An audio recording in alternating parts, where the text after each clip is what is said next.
Hi everyone, my name's Eliza, and there's something I think we need to talk about.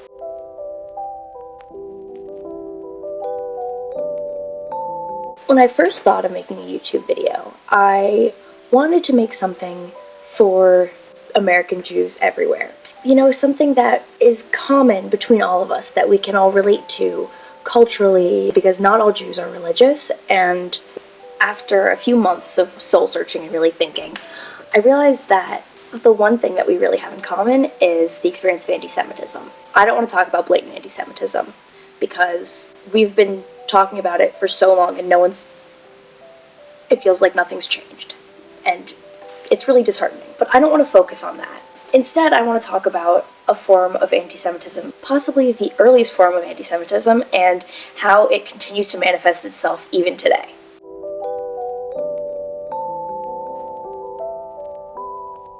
In my favorite book, Future Tense by Rabbi Lord Jonathan Sacks, that I have right here,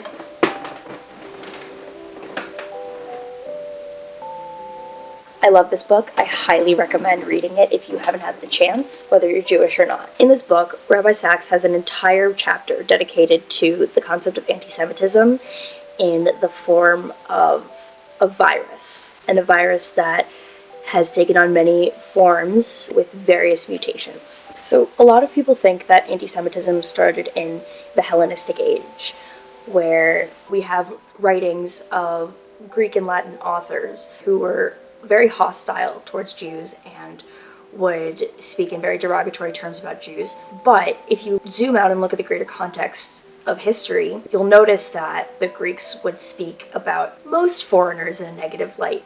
The Greeks did not like foreigners. They considered them barbarous, uncivilized. Using an onomatopoeia, a word that sounded like the bleating of sheep, they called them barbarians. In this, they attached no special significance to Jews. They felt the same way about many of their neighbors. This, then, was not anti-Semitism. It was the more general phenomenon of xenophobia, hatred of the foreigner, the alien.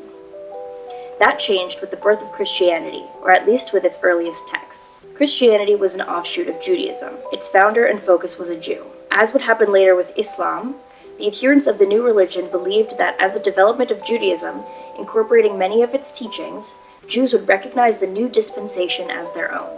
It did not happen on either occasion. This lack of recognition became a source of hatred. Among the early Christians, a series of beliefs slowly took shape that would poison relationships for centuries to come. Jews failed to recognize their own Messiah. Worse, Jews were complicit in the death of the Messiah, with gathering momentum already evident in later Gospels. A note of hostility to Jews begins to pervade the emerging literature of the new faith. Over the next few centuries, a new genre of works began to appear, known as the Adversos Judaeos, against the Jews, literature, dedicated to demonstrating the blindness and recalcitrance of the Jews. The French historian Jules Isaac gave this the name of the teachings of contempt. Jews were blind, they were slaves, they were Cain, murderers condemned to wander through the world. A series of disdainful oppositions was formulated. The Old Testament God of vengeance against the New Testament God of mercy, despite the fact that they were, in Christian belief, the same God. The religion of law against the religion of love. The old, rejected Israel against the new people of the covenant. Not all, but some Christians took the fateful step of defining their faith in opposition to a living people, whom they could not but see as an embodiment of all they rejected. Some of these oppositions remain in place today. This was no longer generalized xenophobia. It was precisely targeted against Jews. It was Judeophobia. That was the first mutation. These Jews that found their new faith were horrified that their fellow Jews couldn't understand the truth or see the light and accept Jesus. And it caused a lot of resentment that led to horrible, unthinkable violence. What's incredibly unfortunate and potentially dangerous is that that same thinking is still prevalent today in the form of some branches of radical evangelical Christianity, and particularly in the form of Messianic Judaism.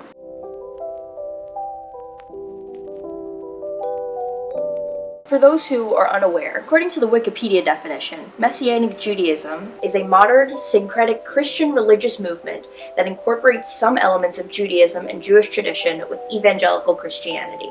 So, a huge part of Messianic Judaism is spreading the gospel to Jews and sharing their faith with the original Jewish people so that Jewish people will see the light and accept Jesus as their Messiah. They do this in the form of proselytism.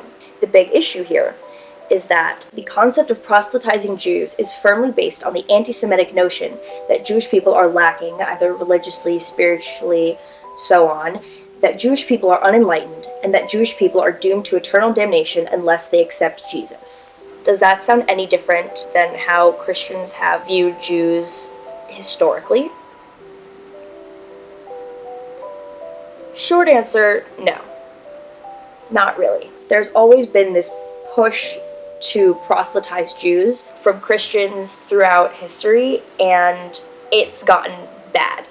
I would argue that there's very little difference between the movement of Christians attempting to convert the Jews in Spain during the Spanish Inquisition, during the Crusades, during other points in the Middle Ages, and these Messianic Jews trying to convert Jews today. Before we go any further, I just want to quickly cover the definition of what it means to proselytize. According to the Oxford Dictionary, to proselytize is to convert or attempt to convert someone from one religion, belief, or opinion to another. And according to the Cambridge Dictionary, to proselytize is to try to persuade someone to change their religious or political beliefs or way of living to your own.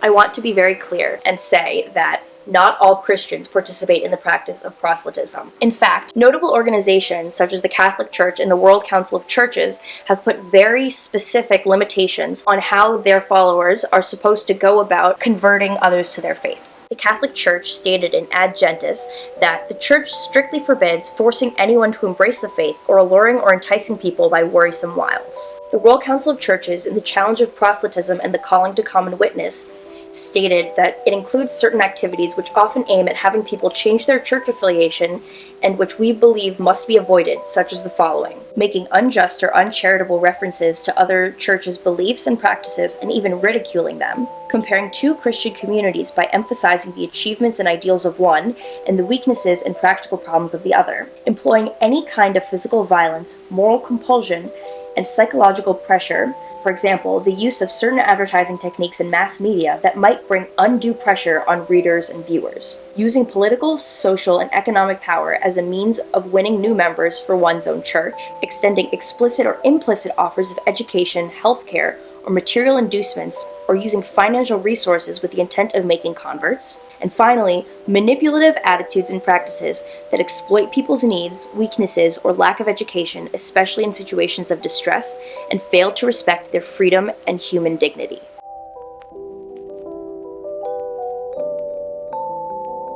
So I'd like to end this particular video by talking about how proselytizing can be harmful to Jewish communities and to Jewish individuals. For one, it very much invalidates Jewish religious beliefs. It carries with it a violent and traumatic history. It is disrespectful of hundreds of years of Jewish persecution, and it reinforces a view of Jewish people as inferior. Unfortunately, this last point I feel is the one that is most likely to be looked over. I think that it is very important that we look at the thought process behind why people feel that they need to change Jews. They see us as inferior. They see us as incomplete because we don't believe in Jesus. And if you are looking at another person and you see them as inferior, are you really likely to stand up for their rights the same way as you would someone who you see as your equal? Realistically, would you? I feel like part of the reason why anti-Semitism is tolerated so often is because anyone who thinks this way about Jews, in some form or another, is very dangerously close to thinking, well, they deserved it. I mean, it's not that bad. If they were Christian, this wouldn't have happened to them. If they believed in Jesus, this wouldn't have happened to them. They would have been saved. And that is anti-Semitic. And in the next video, I'm going to be doing a more critical look at Messianic Judaism, its history, and, how other organizations and religions have responded to them, including Christians. But for now, thanks for watching. See ya.